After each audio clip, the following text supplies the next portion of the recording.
KATHARINA RUPPICH is anxious. For the past 8 years, the 32-year-old German has called the UK her home.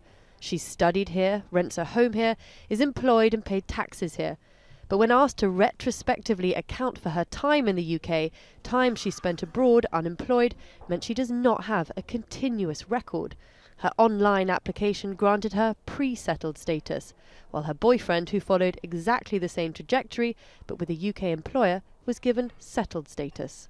If there are two status and one of them is better than the other, and obviously I have been here since 2012, that's obviously the one I would want to go for.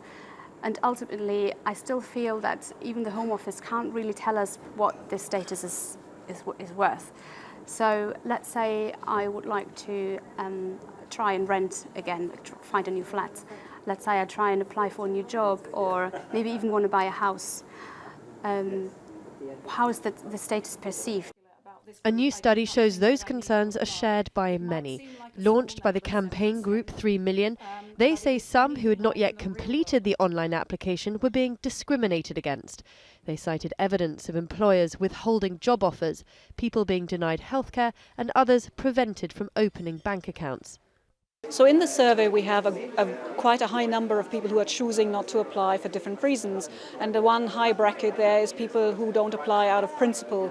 A lot of them have been at home in the UK for a very long time, and that clearly is playing a part in their decision not to apply. They feel revolted, disgusted by the fact that they even should have to apply, and therein lies the crux. They say if it was a registration system we might well do it, but an application system very different.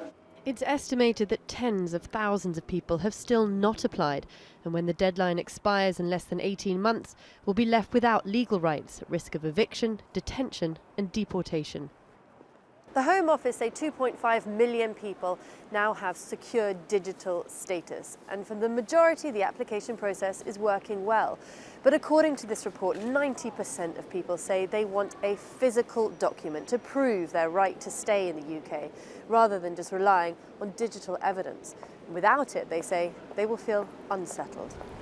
And on Monday, the House of Lords supported that request, contradicting the government's own advice, in a move that will be welcomed by all EU citizens who call the UK home. Charlie Angela, Al Jazeera, London.